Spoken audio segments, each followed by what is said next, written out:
What up, y'all? Hey, we talking about Stephen Curry. Hey, man, this boy's getting better with age, man. Have y'all noticed yet?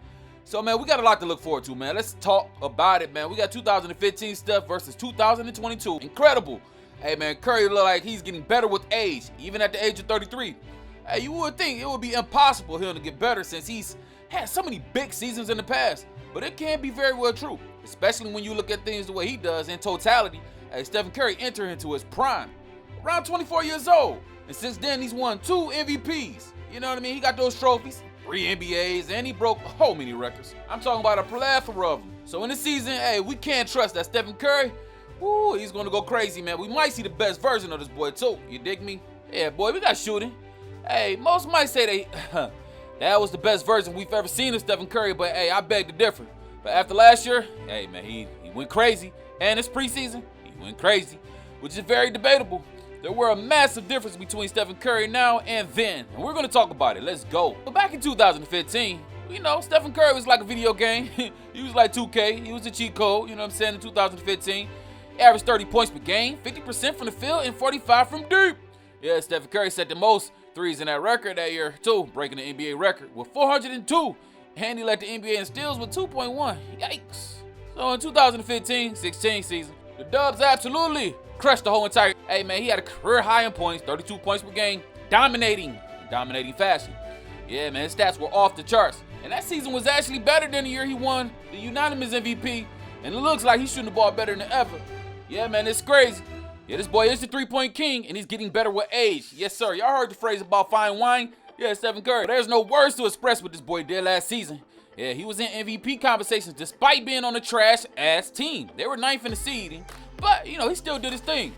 And he showed the world what they missed after taking that back seat to Kevin Durant during their 3-year stint with the Warriors. And even as he turned 33, his shooting is even more spectacular than it was in years previous, you know.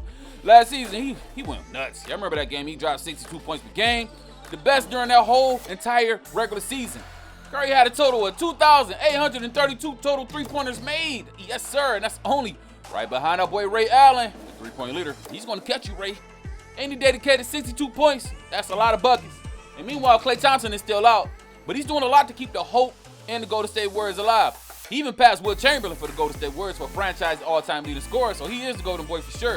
In 2022, yeah, just a few days ago, Stephen Curry, you know, he warmed up and had a nice little 41 points in 30 minutes against the Portland Trail Blazers, and they won 119-97 in the preseason game. And out of those 41 points, 21 of them came from behind the arc, sinking 7 threes on 14 attempts. Yeah, man, sounds like MVP level to me. And now you just got to do it for the team. In 2016, in almost 80 games played, Curry was on the floor for 34 minutes per night. His traditional numbers were off the chart. He averaged 30 points per game, 5 rebounds, 7 assists on 56% shooting. And hey, look at this, 9 2-point attempts per game and 45 from deep, man. That's crazy. And 11.2 threes and 90 from the strike, shooting 5.1 per night. Yeah, man. Putting himself in that nice little 50, 40, 90 club. He became the highest scorer of that member. Hey, you know what? And the most comical part about this whole look, hey, once you look at these individual stats as a 50, 40, 90 guy during the season, it'll take you back to that 2016 campaign when there was featured 886 total long-range attempts. That's a lot. The next highest since Steve Nash was 381 back in 2008. But keep in mind, the very elite shooters convert 40% of their threes. Hey, which means they're cooking you from the field as well. You know what I'm saying? Those percentages are launched. And then most importantly, hey, they're more efficient because a lot of his shots are coming around the paint. And Steph doesn't seem to get enough credit for being so good around the basket. He's a wizard. And maintaining the 50% threshold despite taking 505 threes, yes, sir, that will certify him as a master in that nice little insane club that we call the Mamba Club. You know what I'm saying? And in 2021, last season, when Stephen Curry was on the floor offensively, the team thrived. But when he was on the bench, it was a tragedy. You know what I'm saying? And on the floor, Curry held his own. You know, the offensive rating was 114 compared when he was off the court, and it dropped all the way down to 101, 101.9. Let's get it. FM Maddow. Yeah, the Warriors heavily depended on that boy on the court. They needed his presence at all times. And when he wasn't available, it was a tragedy. It was a horror. It was kind of like Halloween, man, and it's right around the corner.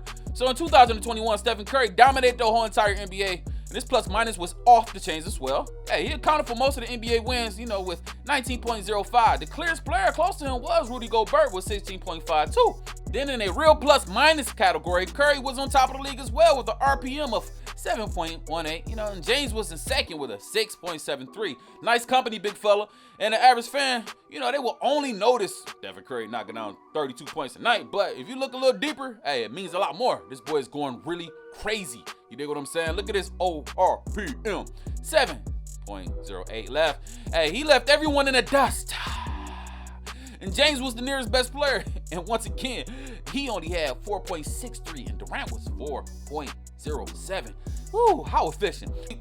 It was a significant separation. And it could lead to people thinking that, hey, Stephen Curry might be the biggest offensive weapon in the whole entire game. Now on defense, in 2022, hey, he's playing at a very high level. Very, very high level, man. He plays really hard, especially for a little guy, not being that physically strong or imposing. But, we know Curry is a lot bigger and stronger than you think. Although he led the NBA in steals before, hey, he can do it again. Curry's a much better defender now.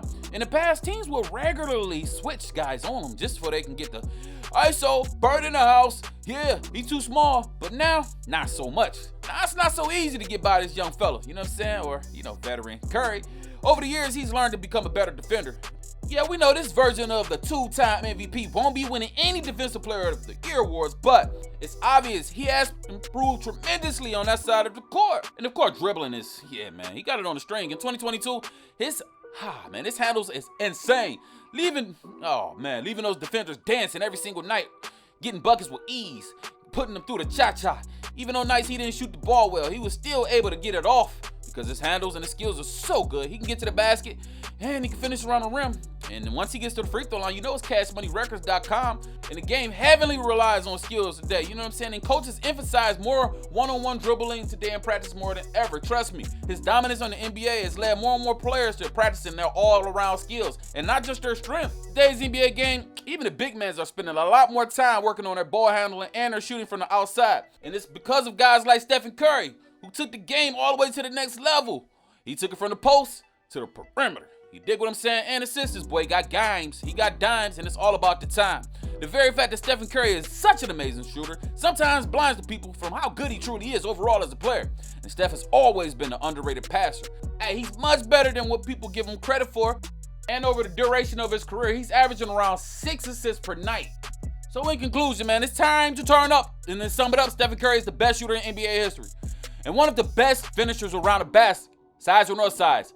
Yeah, man, he's only second to Kyrie Irving when it comes to patty pats, and he's not a bad passer at all. 4,856 career assists, dimes. Come on, man, that's a lot. The latest version of Stephen Curry will play in his first game in 2022. Yeah, so soon we will see. And of course, he still have to fight against Father Time and trust that the 2021-2022 season will be the best version of Stephen Curry. Let's get it.